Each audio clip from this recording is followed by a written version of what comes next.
On to King Caesar, the guardian of Okinawa. He's one of the rare mammal monsters for the whole Godzilla franchise, and I'm very glad Toad did this experiment. And what can I say? He's a very interesting design. I like it. Uh, Too bad they would kind of molest this design in the Godzilla Final Wars by giving King Caesar normal eyes when the ruby eyes are kind of why this monster is so stunning. It really changes everything. I don't think normal eyes were meant to be on this creature. It kind of ruins it. Which also, took away a hidden ability they had in this movie to return energy beam weapon just by gazing into them, which is pretty freaking awesome. That was a nice original power without just giving me another random ass beam weapon. There was a lot of effort and thought put into these monsters. Like I said, moving away from Godzilla Final Wars and how they raped King Caesar. King Caesar is a pretty good monster. I love the design. Of course, the roar is much as King Kong's roar, but I can live with that. And even King Caesar's song I did actually like. I used to hate it as a kid because I was always in a rush to the monster action, but actually I do like the song. And then getting to Godzilla himself. Like I said, nothing really changed between this suit design and the one from Godzilla's Megalon. So that's not even one of the best Godzilla suits. It works for this movie. It works. So I don't want to talk too much about Godzilla because, like I said, he's basically straight pure on this. He's here to kick Godzilla ass. Well, namely MechaGodzilla ass, who was an Godzilla imposter. Oh, I should say that right now. I'm pretty sure I posted this somewhere online, but I want to say this right now. For this Godzilla dissection, I'd like to say, for all those who say Terminator was copied in Godzilla's King Ghidorah in the 90s with the whole M11 robot, I introduced to you MechaGodzilla, who really introduced the whole concept of a robot hiding under synthetic flesh. 10 years before the original Terminator.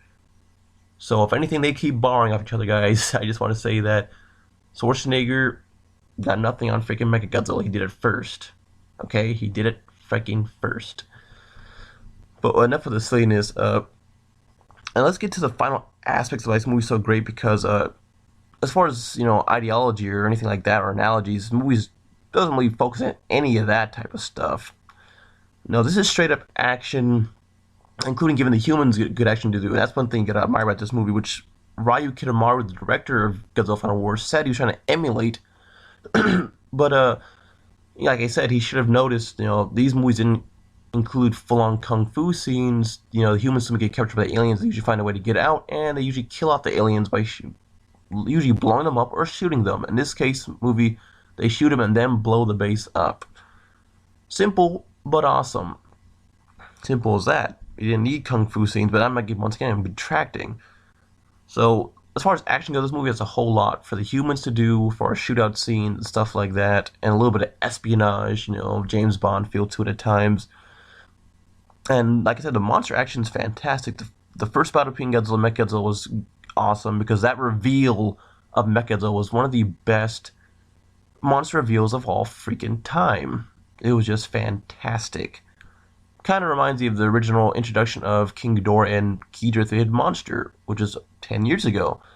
So it was pretty awesome what they were going for. They really wanted to make another landmark Godzilla movie. The final battle between King Caesar and Godzilla against MechaGodzilla is, like I said, one of the best of all time. It's fantastic. It has a lot of there's a lot of great shots of the monsters. No stock footage at all is used, which is just a godsend after the last two movies. But a lot of stock footage, there's a lot of interesting angles to get the fight from. A lot of weird abilities come out, like MechaGodzilla's little shield thing, which doesn't even come up in the second movie. Godzilla turning himself into a magnet, which doesn't come up in the second movie. Maybe it was a one-time thing. I don't know. At any rate, the fights are fun. A lot of stuff happens, and MechaGodzilla unloads a full payload on both of them. And one thing I always love to watch, Godzilla getting the holy hell whipped out of him by MechaGodzilla. No Godzilla movie since has had the balls to do what was done here, which Godzilla is taking a fucking beating and blood going everywhere. It's interesting to note that in the original few films, Subaraya, had said that he did not want Godzilla to bleed because it would ruin the image of them being, godlike creatures, and possibly strong. But here, that idea just went out the window, and yeah, Godzilla definitely appears mortal in this one. Never see some of Godzilla's blood ever again. Although certain films like Godzilla vs. Biollante and Godzilla vs. Destroy would come fairly close, but nothing quite beats this. And in a new wave of films, Godzilla, including the American series, not just Millennium, they're obsessed with making Godzilla this very super strong creature. So if we will ever see a beating like this again, I don't know. But I definitely would appreciate it though. Although I will say this, the Godzilla 2014 film did have Godzilla bleed if you pay attention. It's not super noticeable, but if you pay attention, you do see it. So at least they got that idea down that, yeah, Godzilla should be kind of mortal. Makes it more enjoyable to watch the fight scenes. We gotta have stakes in it, even for a giant monster. And then, with that said, I guess the final thing I should focus on is the freaking score by Masaru Satao. It's awesome. Let's be honest here, this is the best non-Ifukube score of the entire Showa era. Which is so sad to say that Masaru Satao he had scored a few other Godzilla movies, but, at the time, I don't know if it was by his own discretion or not, they didn't have really interesting themes, namely Godzilla vs. Sea Monster, and Godzilla vs. Son of Godzilla. He did the score for both of those, and both those scores are very forgettable. But he also did a score for Godzilla Raids Again, which is very dark and melancholy music. If you had to watch those Godzilla Raids Again and this movie back to back, you would not guess they had the same composer, but they did. And this film offered one of the most unique Godzilla scores. Just wow, it's just freaking awesome. The best way to describe it is a jazzy feel to it, I suppose. And it just works great for the movie. Like I said, MechaGodzilla's introduction, his full reveal, I should say, at the oil refinery when he takes off the fake skin, and you just see those quick shots of his legs and his eyes and spinning hands. It wouldn't be quite the same without that music playing, and it freaking works. Godzilla has a pretty neat theme in this. King Caesar gets a great opening song for his introduction. And then, of course, MechaGodzilla versus Anger's. That whole scene had a really great song playing. The score for this is undeniably fantastic.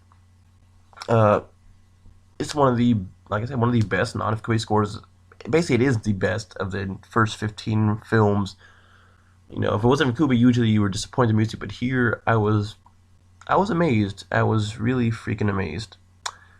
So overall, I definitely would give this movie I'd give about 8.5 out of 10, because it really was great trying to raise the bar for Godzilla movies again, and it's pretty sad that we only had one more try with it. But at the time though, they did make a lot of landmark things with this. Namely MechaGodzilla himself, who would appear in 4 more Godzilla movies after this one, and I'm pretty sure he'll appear in the new American series. We all know it. We all freaking know it. But like I said, this is one of the best Godzilla movies out there. It's definitely different. It has a different feel to it, which is what makes it so good. But also, you could tell it is trying to emulate what was done in the early 60s, which is good. The early 60s was really the pinnacle of the Showa era. And there was a few times along the way that it would ever raise up to level again, namely movies like Destroy All Monsters. And then for a while, we kind of skipped that kind of magic until, of course, this movie and the next one. But yeah, the MechaGodzilla films Showa era were always some of the best ones. Jun Fukuda did really good. This is, to me, his best Godzilla movie. And unfortunately, this would be his last, but thank you, sir, for this movie. Well, alright guys, I'll see you the next time in Godzilla section. Oh yeah, that reminds me, I should say this. If you're trying to buy the Sony DVD of it, you might want to buy from a used buyer or simply buy a Japanese DVD, because for some reason this movie, and I believe Son of Godzilla, the Sony DVD has been out of stock for a while now. So the only way you can buy the movie is usually buying it from some guy who sells it like for 60, 70, I seen MechaGodzilla go as high as $90 on freaking Amazon, which is just insane.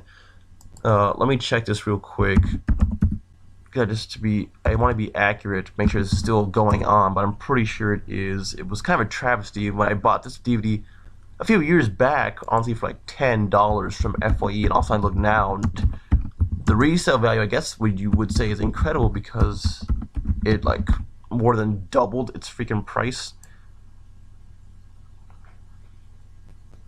Let's take a look, guys. Holy moly. Yeah. Yeah, so as of right now, on a popular site like Amazon, the Godzilla vs. MechaGodzilla DVD 1974 is going for $75.